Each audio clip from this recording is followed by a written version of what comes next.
Imagina una cocina que no es una prisión para mujeres. Un lugar para condimentar, sazonar, sancochar la vida. Una fragua, un fogón transformador. Un lugar donde comenzó todo. Un lugar donde se confabula, donde se trama libertad. La cocina de Chabela. Un nicho donde sazonamos la vida pública con pimienta feminista. Hola, hola, hola, ¿qué tal? Buenas tardes. Ya estamos nuevamente en la cocina de Chabela, un lugar donde sazonamos la vida pública con pimienta feminista, aquí en Violeta Radio 106.1 de FM y en www.violetaradio.org.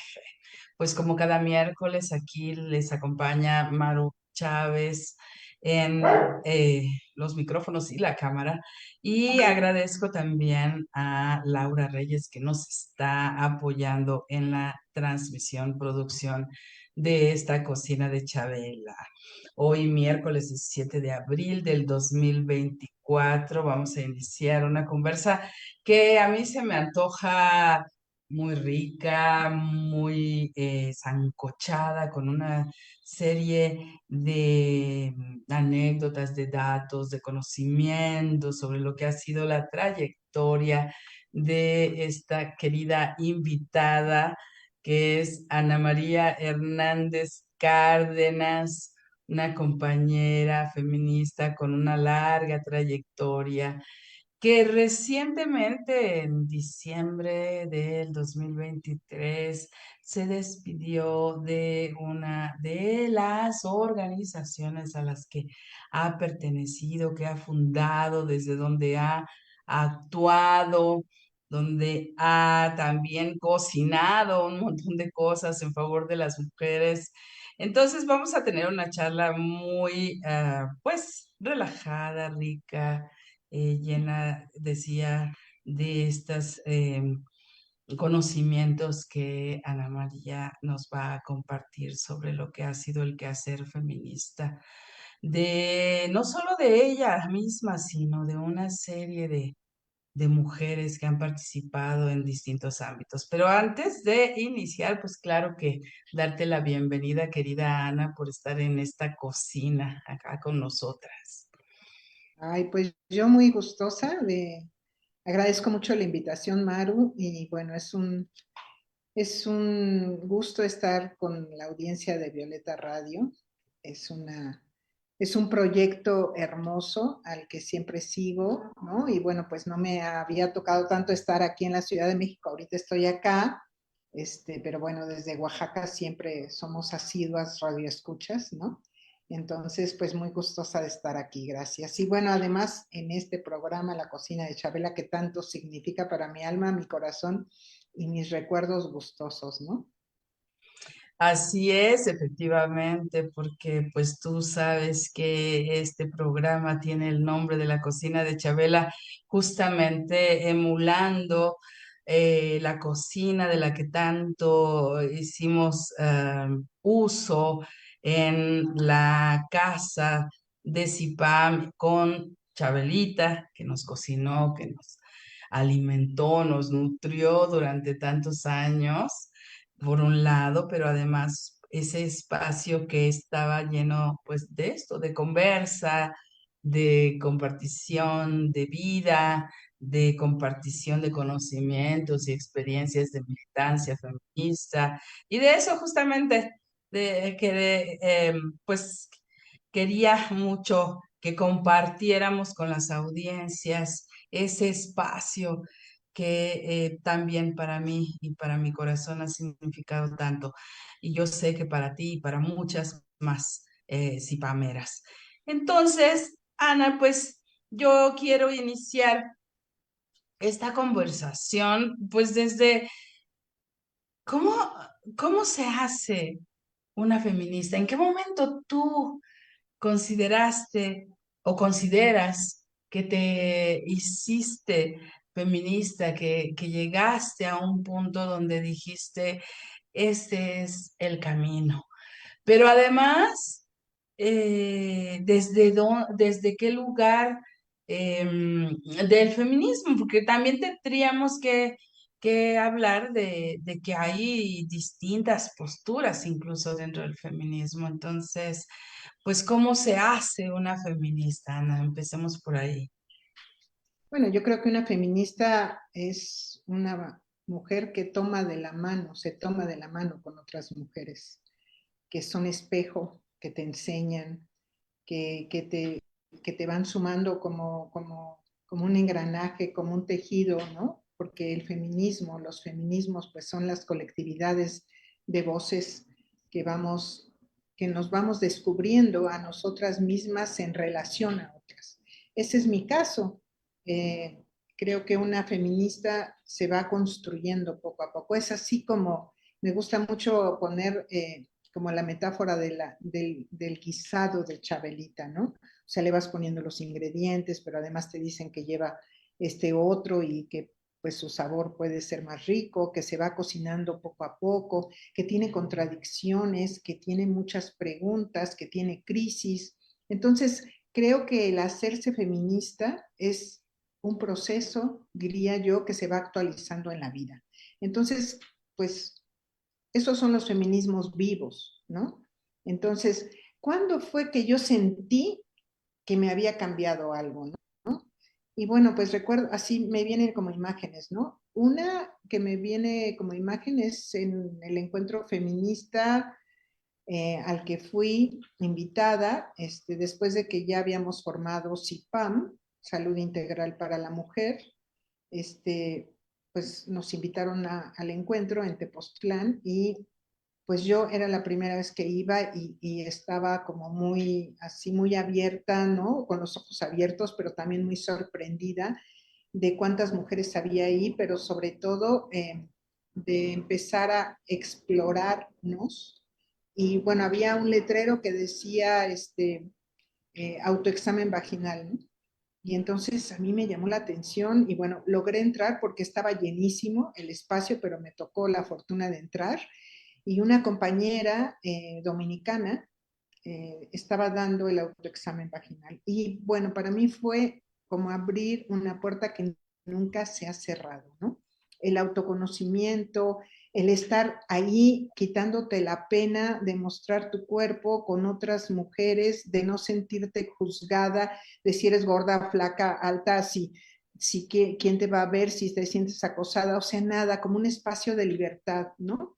Y recuerdo que me marcó mucho. Después me volví promotora y después, pues durante muchos años, hasta hoy, todavía doy talleres de autoexamen porque me parece que, de autoexamen vaginal, porque me parece que es tomar tomar tu poder de conocimiento sobre tu propio cuerpo, de tus procesos, de decidir que tienes voz y que esa voz es legítima frente al poder médico hegemónico, tú también tienes conocimientos y te autoafirmas, ¿no? Y te autoafirmas con otras, con un conocimiento que desmistifica a las mujeres como madres inmaculadas a las que no sabemos nada y nos ponemos así como indefensas frente a un médico con bata blanca y todo. Bueno, para mí eso fue una ruptura de alguna manera con eso.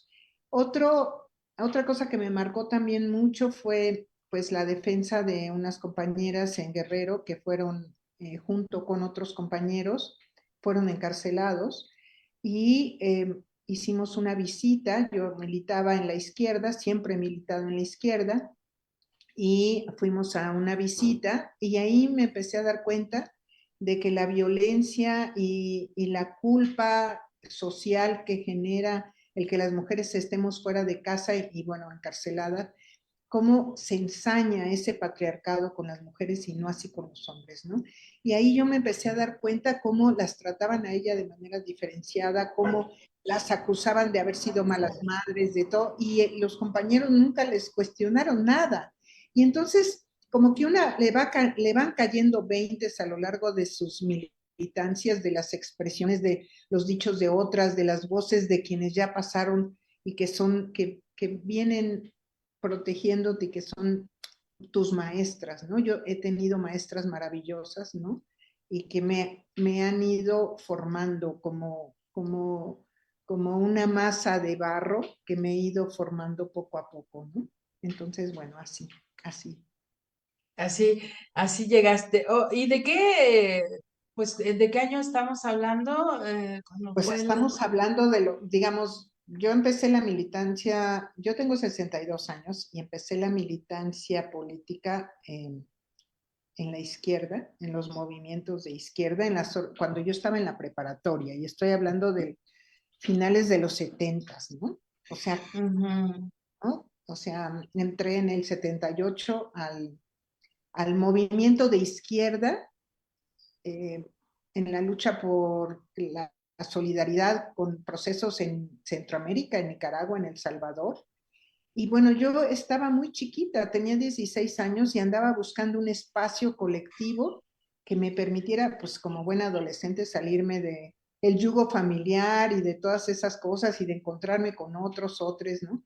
Y bueno, pues estaba en el CCH Naucalpan y ahí empecé como militar y con el paso del tiempo, como cuando tenía 23, 24 años, que ya eran los inicios de los 80s, pues empecé a toparme con algunas compañeras feministas que las escuchaba, ¿no? Estoy hablando, por supuesto, de Marta Lamas, pero también compañeras menos famosas, digamos, pero que muy cruciales, que militaban en CIDAL, en Mm, la organización eh, con sede en la Ciudad de México y en Cuernavaca, que es la organización más antigua.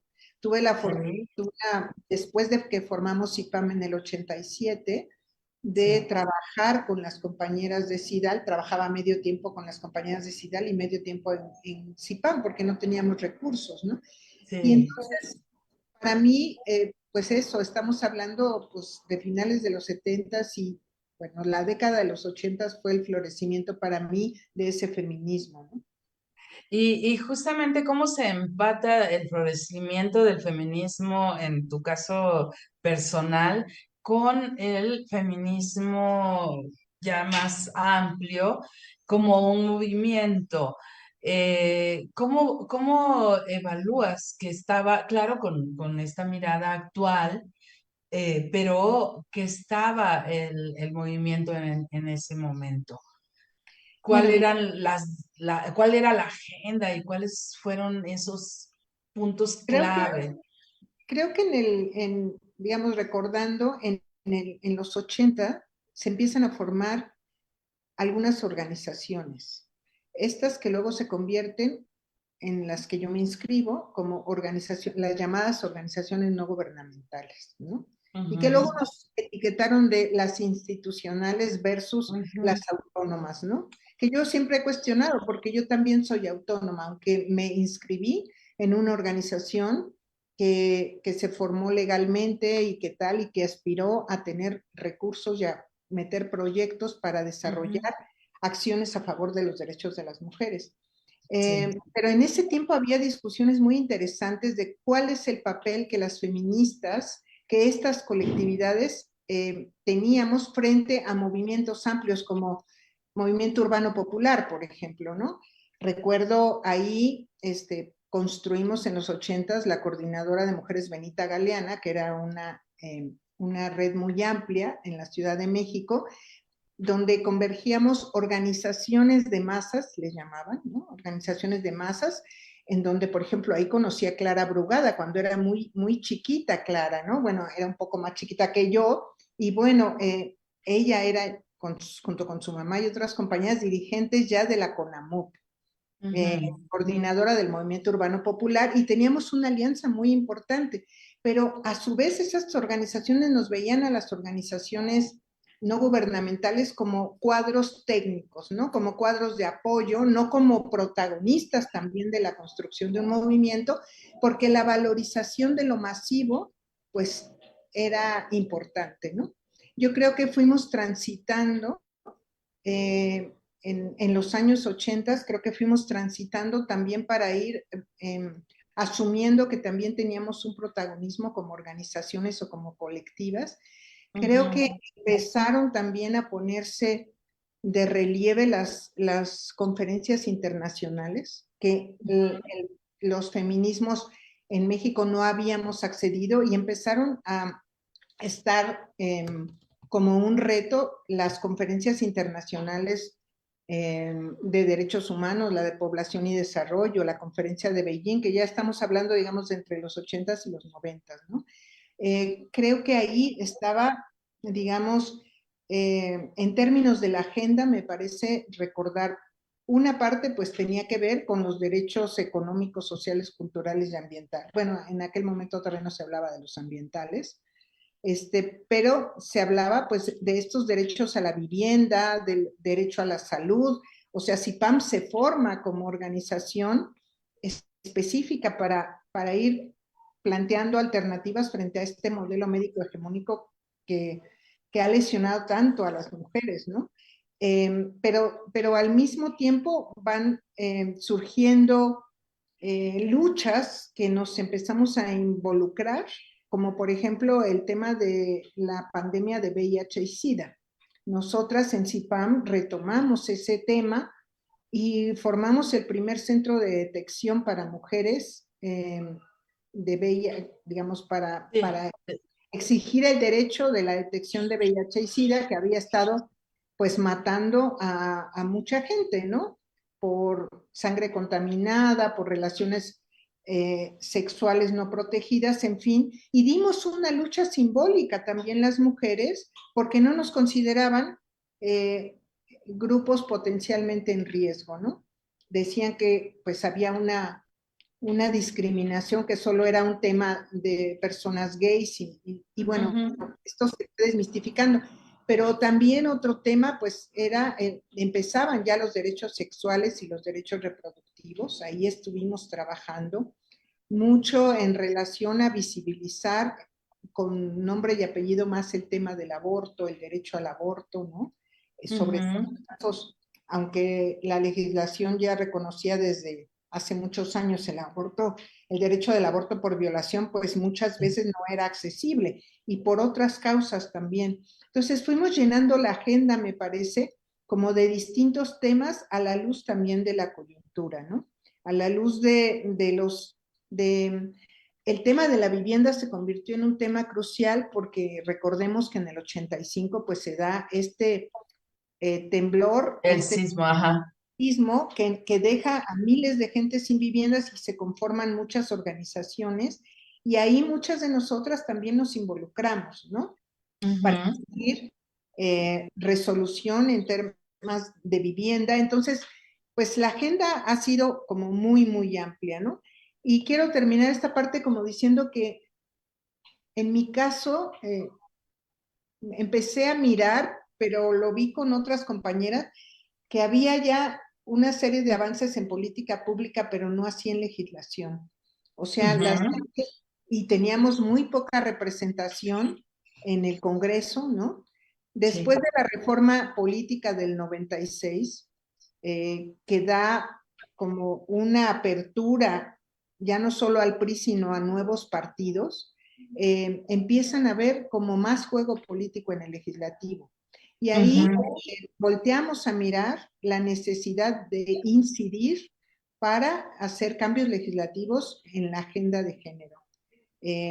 Bueno, pues son como muchos temas al mismo tiempo, pero pues eso es lo que se cocinaba, ¿no?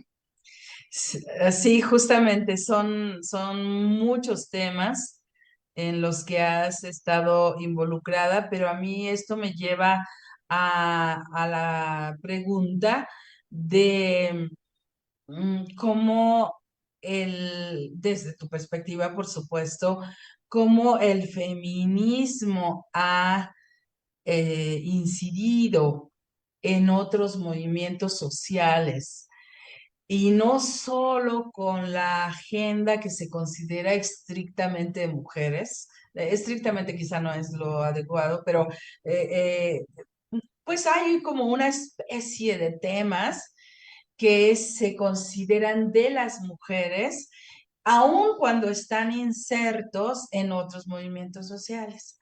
Pero cómo una mirada feminista se permea para todos los temas, porque al final de cuentas, digo yo, el feminismo es un aporte al análisis de las relaciones de los seres humanos, en realidad, en todos los aspectos que significa la vida, e incluso lo que mencionabas hace un momento de que en aquel entonces el medio ambiente no formaba parte, pero ya forma parte, ¿sí? De esta mirada feminista. Entonces, ¿desde dónde, más bien, cómo tú consideras que estas miradas feministas, si se quiere hablar en plural, eh, han incidido en esos otros movimientos sociales, en esos otros ámbitos de la vida política, tomando como el quehacer humano, como político en general, pues de México? Mira, yo creo que en primer lugar habría que decir que las feministas estamos en todas partes y en todos los movimientos. O sea, efectivamente hay contingentes que hoy son masivos, que los podemos por fortuna mirar en las calles, de mujeres que nos asumimos con todas sus letras feministas, pero este fue un proceso que fuimos ganando esa legitimidad de nombrarnos feministas en los distintos movimientos. Pero yo estoy convencida de que en todos y cada uno de los movimientos, en la lucha por la tierra, en los temas de economía, en el asunto de la participación política, en las reformas estructurales, en todas partes, las mujeres hemos estado. ¿Qué es lo que se ha ido transformando? Es una pelea simbólica, histórica que hemos dado para ganarnos esa legitimidad, y no ha sido nada fácil, de que los feminismos, el feminismo como un planteamiento político de transformación, aporta a todas las esferas. Y este camino de ir ganando la legitimidad de que los feminismos no somos un grupo aislado de mujeres que estamos resentidas con el mundo y con los hombres principalmente, que así nos decían antes, ¿no?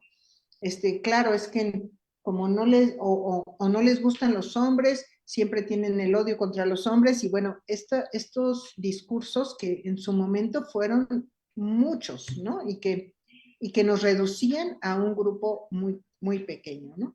Pero yo creo que como un movimiento internacional, me atrevo a decir que es el movimiento internacional feminista, uno de los más potentes y fuertes a nivel mundial, que hemos logrado colocar temas, nos hemos logrado colocar en los distintos temas de la vida pública, de la vida privada y de la vida íntima, como protagonistas de los cambios, de las voces, de las propuestas. No es en balde que hoy tengamos a nivel, digamos, del proceso electoral que viene, a dos figuras, digamos, a nivel de la presidencia, a nivel de la Ciudad de México, pero también en otros estados, las protagonistas principales. Y no solamente están hablando de los temas que se encajonan a ser los temas de las mujeres, ¿no? En realidad todos los temas nos afectan o nos benefician a las mujeres, ¿no?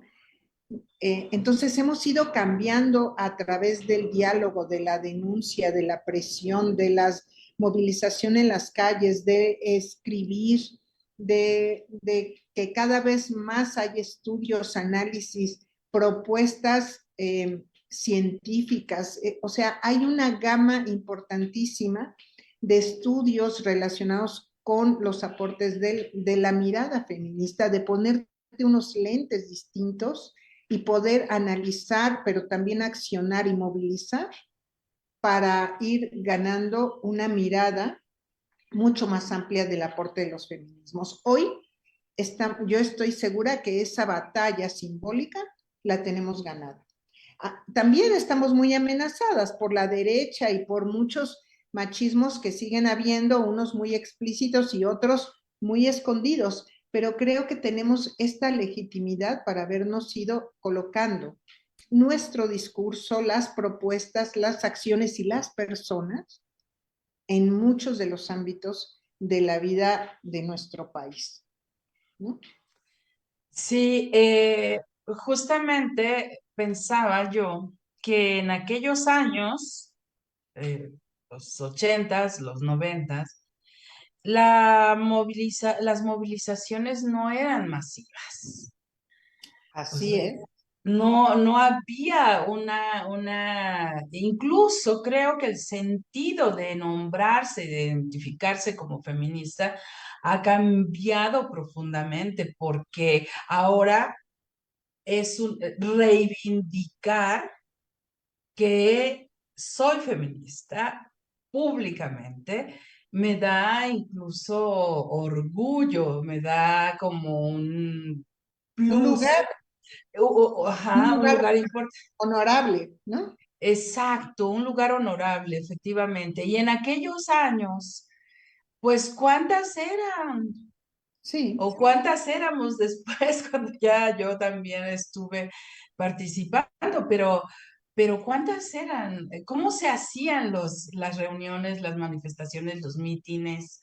Y quiero, Ana, convocarte a que nos cuentes, porque para mí fue también un evento muy importante en esta historia que fue pues la defensa de Claudia Rodríguez, aquella mujer que estuvo encarcelada por haber disparado en contra del hombre que intentó violarla en un puente peatonal en Santa Marta, Acatitla, si no me equivoco, y que pues hubo toda una movilización, pero no una movilización masiva, pero sí una movilización para defender el derecho de las mujeres a defenderse de sus agresores.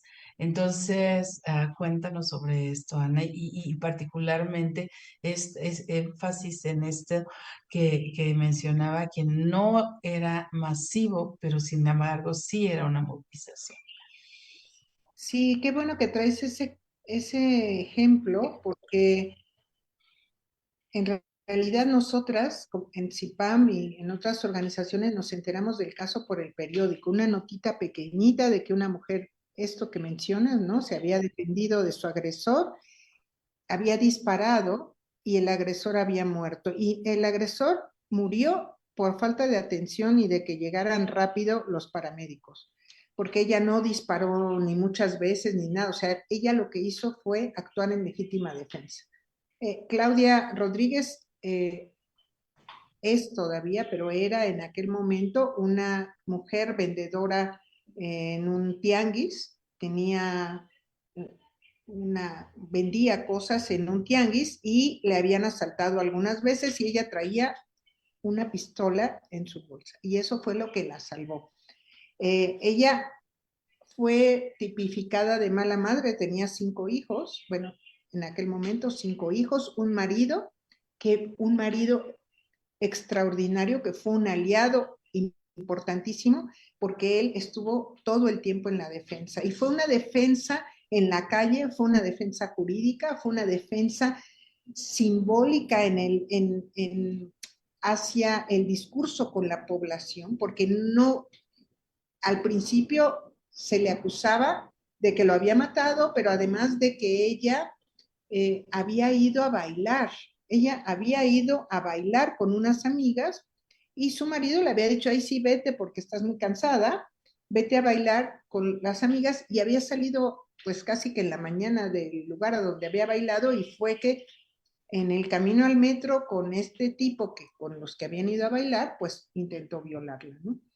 Entonces había todas las agravantes. ¿Cómo es que una mujer que debería de estar en su casa cuidando a sus hijos, su marido es un mandilón, es un estúpido que le ve la cara, ¿no? Una mujer que agredió a un hombre, ¿no? Y esta fue una discusión a nivel mediático, pero sobre todo, tienes razón, Maru, no fue masivo, pero fue la determinación de un grupo que yo creo que no fuimos más de 100 en su momento más crucial, porque ya estaban a punto de sentenciarla a casi 20 años de prisión. Y decidimos hacer una acción radical con una consigna de si Claudia está presa, nosotras también. Y construimos con unos amigos madereros, construimos una cárcel que pusimos ahí en Bucareli, afuera de Gobernación, y nos encerramos en la cárcel, nos encadenamos ahí y dijimos, si Claudia está presa, nosotras también. Y la presión mediática, ya habíamos hecho toda una estrategia de medios que paralelamente junto con la estrategia muy exitosa que la abogada Magallón, Laura Magallón, Laura Magallón, ciertamente. que después pues ha sido una abogada muy exitosa, constitucionalista y todo, pero ella así sin cobrar un peso, sin nada, fue la solidaridad entre nosotras como CIPAM tomamos el caso 24 horas, y otras organizaciones, ¿no? No conocíamos a Claudia, no era ni nuestra amiga, no era nada, era la solidaridad. Y fuimos ganando un terreno, digo yo, mucho insisto en el terreno simbólico, porque empezamos a lograr que se expresaran algunos líderes de opinión, ¿no? A favor del derecho de las mujeres a defenderse. Ya estaba colocada, no olvidemos, ya estaba colocado un poco el tema de la violencia contra las mujeres, porque antes de eso había sido, la violencia casi es entre tus cuatro paredes y arréglate como sea, sobre todo la violencia familiar, que en aquel tiempo se llamaba la violencia doméstica. Entonces habíamos ido ganando poco a poco un terreno, pero fue un caso emblemático, un parteaguas, y logramos sacar a Claudia de la cárcel. Y creo que fue, bueno, además dimos una conferencia de prensa donde todas estábamos tan emocionadas, ¿no? O sea, mira, me acuerdo y me dan hasta ganas de llorar. Fuimos al penal de Tepepan, ahí fue donde conocimos realmente a Claudia, cuando la estábamos recibiendo después de casi 2 años, no sé si estoy bien en las fechas, pero casi 2 años después de su defensa, ¿no? Una mujer valientísima, o sea, cómo sin un movimiento masivo, la causa de tal magnitud de justicia hizo, y la presión política de nosotras las feministas, llevadas al máximo, porque dijimos, de aquí no nos vamos a mover y háganle como quieran, ahí en la cárcel, en la calle de Bucareli, ¿no? Sí. Dormimos ahí y todo, ¿no? Y me acuerdo que muchas compañeras tuvieron diferentes roles. Hubo compañeras que estaban como funcionarias públicas, que también estaban por la causa de Claudia y que hicieron toda una labor de cabildeo al interior del gobierno. Compañeras del movimiento social, compañeras periodistas, las abogadas, o sea, creo que ahí empezamos a mostrar músculo, ¿no? Músculo, y creo que poco a poco se fue acrecentando esta legitimidad, pero también el de, ay, estas mujeres sí que son decididas, ¿no?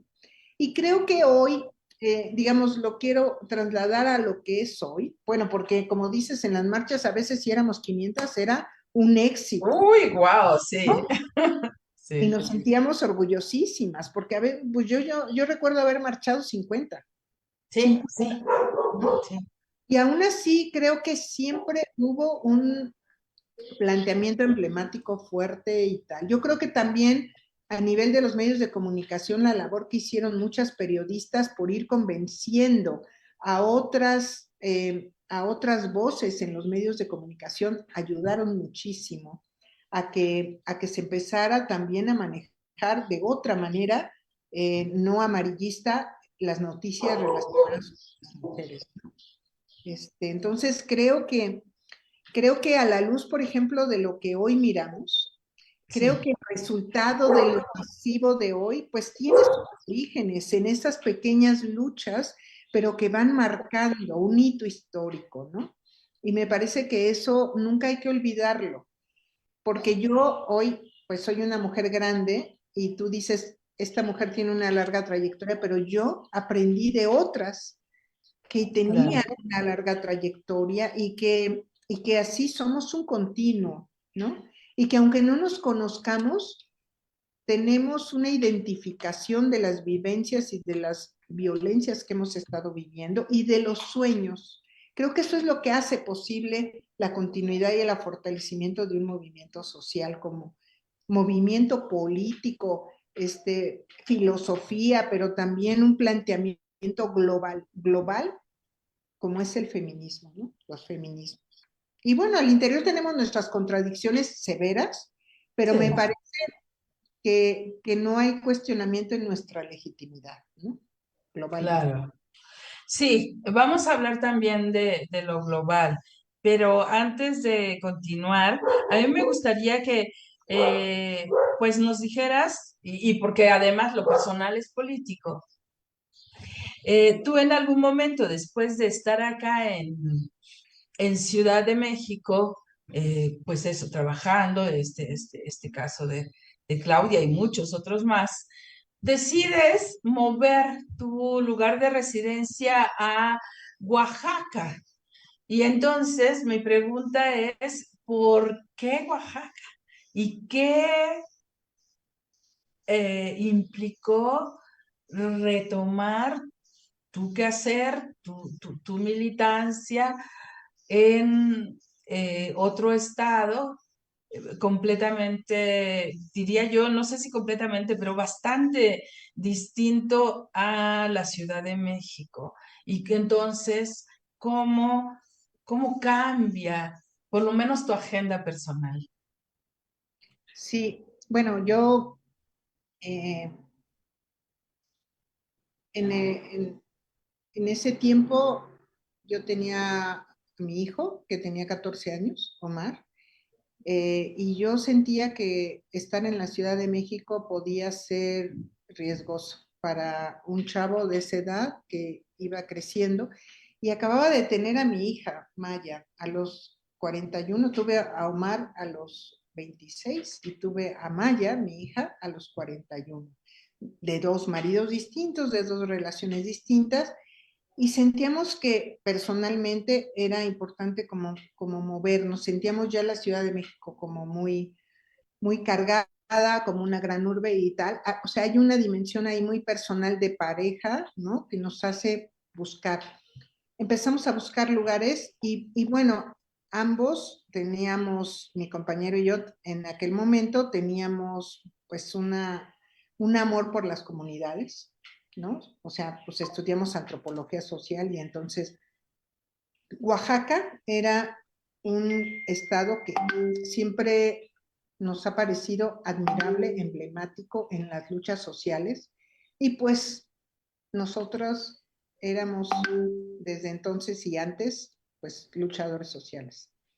Y eso nos hizo irnos y allá pues cómo cambió mi agenda. Pues yo estaba en consorcio, ya habíamos formado Consorcio México, que surgió como una organización de cabildeo legislativo.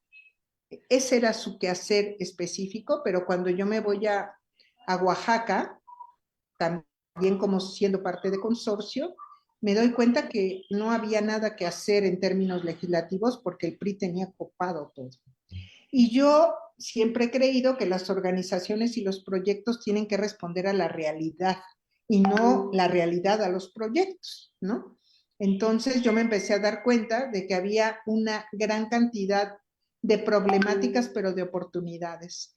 Y ahí fue donde empezó a cambiar mi agenda, ¿no? O sea, empecé a mirar que lo legislativo no era posible en Oaxaca, pero en cambio había muchísimas temas y compañeras de los movimientos en Oaxaca, movimiento feminista y movimientos de organizaciones, que estaban trabajando, por supuesto, en contra de la violencia, pero también promoviendo la participación política y comunitaria de las mujeres. O sea, Oaxaca es el estado que tiene más municipios en el país, 570 municipios. Y cada municipio es una historia, es una lucha, cada municipio tiene sus asambleas, tiene, ¿no? O sea, hay una vida comunitaria muy rica que yo agradezco que en estos 20 años que yo he estado en Oaxaca y que cerré un capítulo con consorcio, ahorita si quieres podemos hablar de eso, yo aprendí muchísimo de honrar, la sabiduría comunitaria. Ese empezó a ser uno de mis temas, la participación en las comunidades. Formamos una red, la red de mujeres Mijes, trabajamos, nos dimos cuenta que no podíamos solo trabajar el tema de la participación política y comunitaria sin tocar el tema de la violencia, de la violencia en la pareja, de la violencia familiar, pero de la violencia también política que le cobran a las mujeres por participar, ¿no?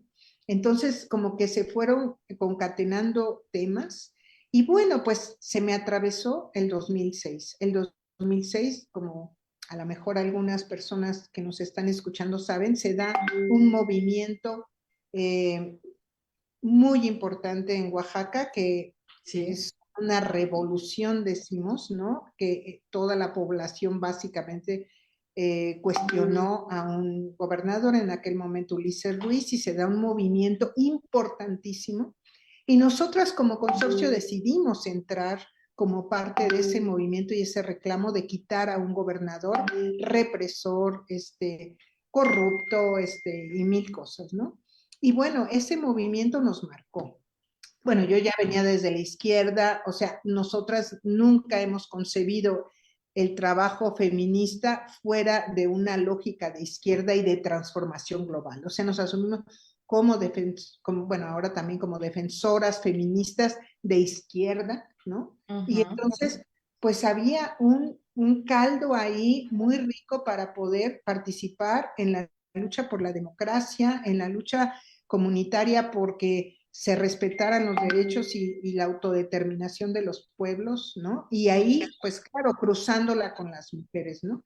Y en medio de esa revolución social, hubo otra rebelión que incluso hicimos un video que se llamó La Rebelión de las Oaxaqueñas, porque también nos dimos cuenta de que aunque hay movimientos sociales de izquierda y todo, también se reproduce el machismo al interior de estos movimientos y como hay una lucha, una tensión de las mujeres, un ejercicio de pelear un lugar protagónico y no nada más en la cocina haciendo la comida de todas las que van a las marchas y de los que hablan en las marchas, ¿verdad? No, las mujeres oaxaqueñas pelearon un lugar distinto y yo creo que ese movimiento fue emblemático no solo porque fortaleció a las organizaciones, sino porque las mujeres oaxaqueñas o que vivimos en Oaxaca tomamos un lugar protagónico en el movimiento social, ya se empezaba a hablar de los temas de género en Oaxaca, ¿no?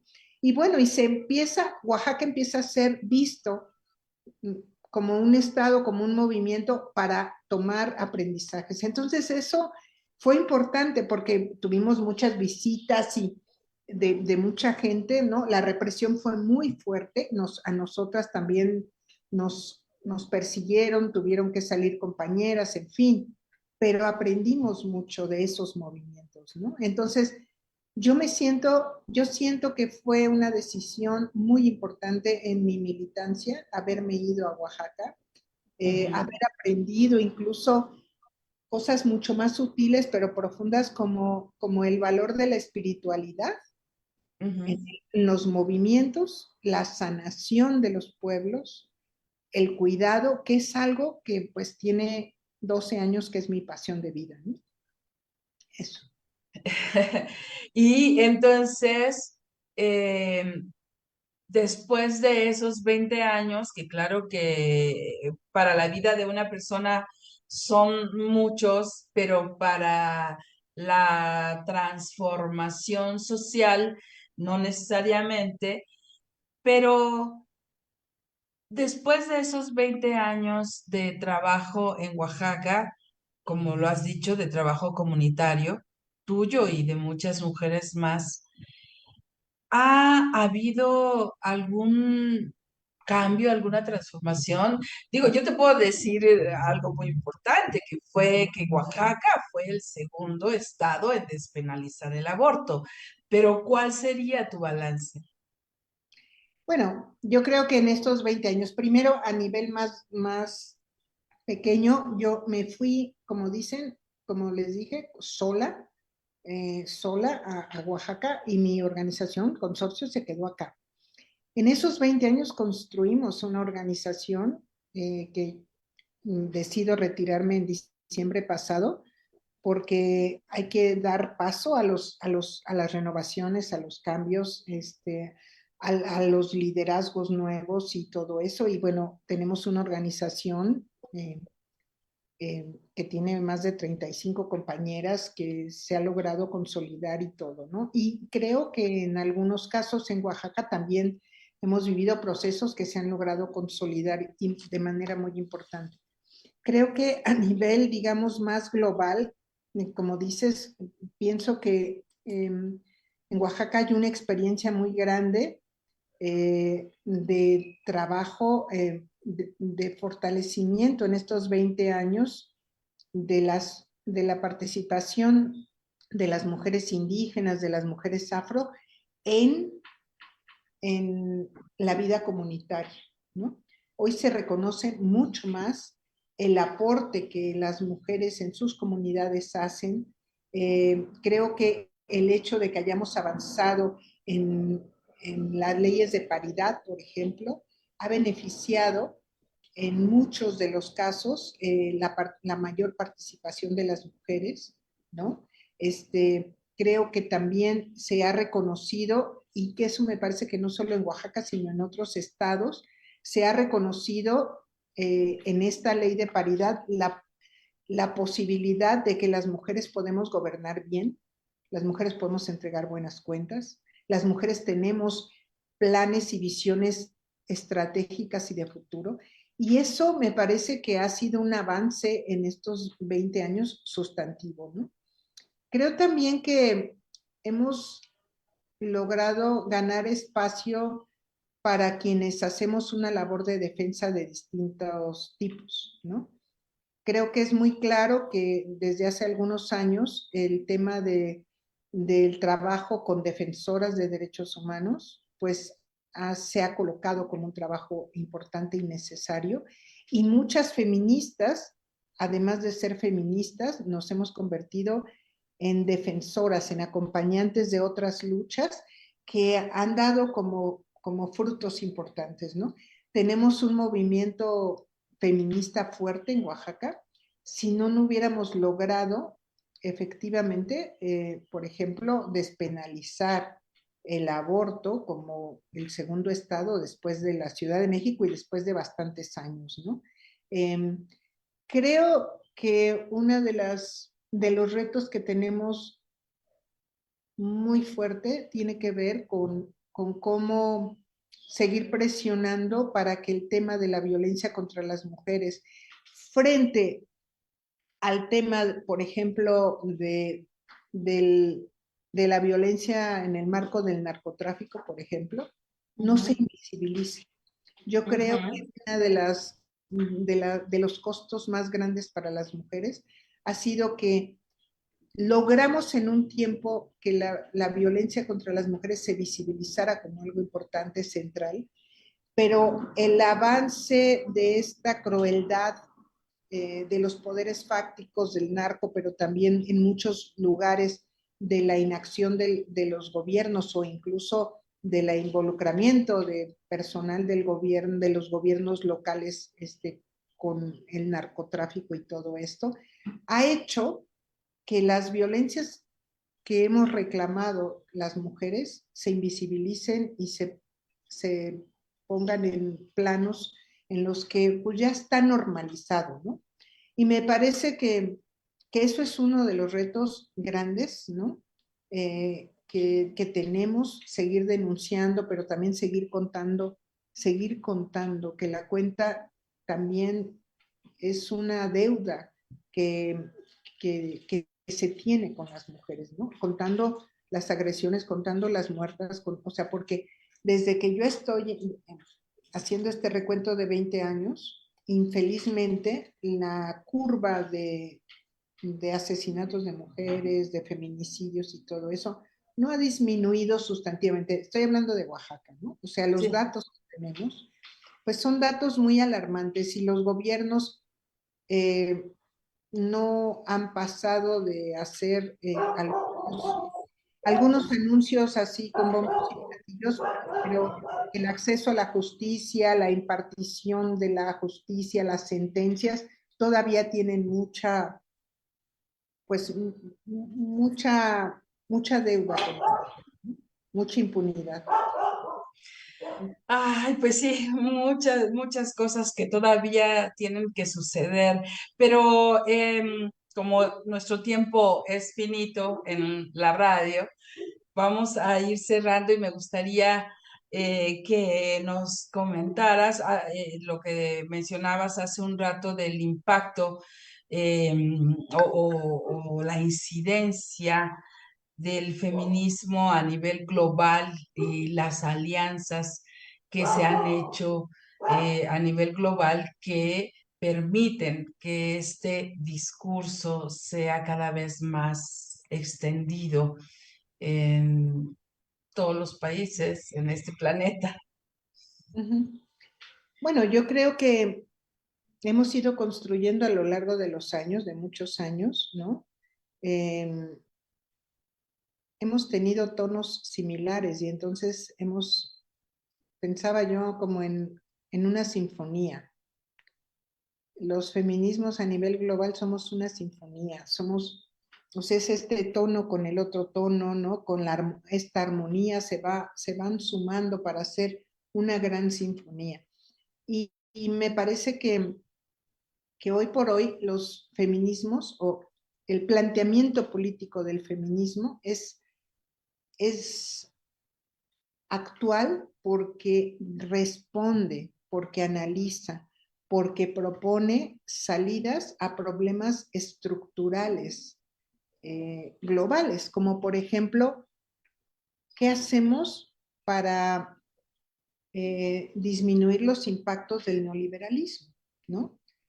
¿Qué modos de vida requerimos fortalecer? Y creo que son las feministas, las ecofeministas y otras, o sea, que hemos ido planteando, ¿no? El resguardo de la vida para no sucumbir como humanidad, ¿no? Y creo también que, sin romantizar, porque digo, tampoco es un rollo mujerista, ¿verdad?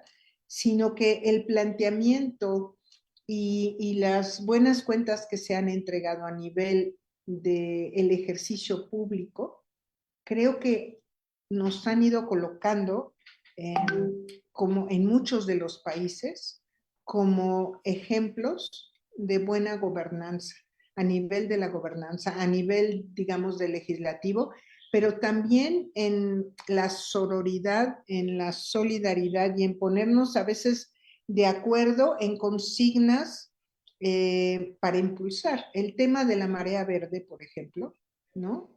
Que es un movimiento global que ha sido sentido y que aún con los gobiernos de derecha que se instalan como en Argentina, donde ha sido tan emblemático el movimiento feminista, ahí estamos dando la batalla, ¿no? Seguimos dando la batalla y creo que hay un pacto implícito y explícito para seguir fortaleciendo las alianzas en aquellos lugares donde se ataca, donde se desaparece, donde se mata una mujer, hemos respondido, Por eso la consigna de si matan a una, respondemos todas, no es una consigna de discurso. Es una práctica que tenemos porque nos necesitamos, porque aunque tengamos diferencias, hemos procurado fortalecer nuestras alianzas y nuestros movimientos porque solo así podemos no sucumbir ante modelos depredadores, modelos de derecha, modelos neoliberales, pues que en su columna vertebral quieren, pues claro, golpear los planteamientos feministas, entre otros movimientos, ¿no? Pues eso. Ay, Ana querida, pues un placer platicar contigo y un placer escucharte. Y tienes tantas cosas que aportar, que decir, pero nuestro programa, La Cocina de Chabela, por lo pronto ha quedado ya, ha llegado a su fin, ha quedado cocinado. Pero te agradezco muchísimo esta conversación que has tenido hoy aquí en La Cocina Ay, de no, Chabela en Violeta Radio. no, al contrario, pues un saludo a todas las personas radioescuchas de Violeta Radio y decirles que les felicito, ¿no? Porque ese trabajo de sostener, ¿no? Sostener las voces, promover y todo, pues es un trabajo, ese es el trabajo que las feministas hacemos todo el tiempo, persistentes, insistentes allí. Entonces, pues mi admiración para ustedes, ¿no? Y gracias por el espacio. Ha sido así placentero también para mí. Muy bien, pues entonces nos encontramos el siguiente miércoles a las 12 del día en La Cocina de Chabela. Gracias por escucharnos y gracias, Laura Reyes, que has estado detrás de cámara ayudándonos en la transmisión. Hasta pronto.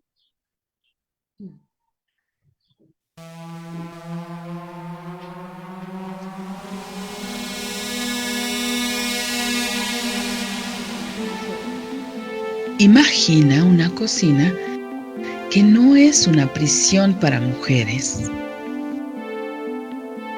Un lugar para condimentar, sazonar, sancochar la vida. Una fragua, un fogón transformador.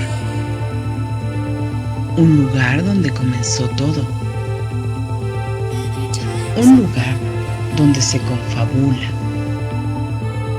donde se trama libertad. La Cocina de Chabela. Un nicho donde sazonamos la vida pública con pimienta feminista.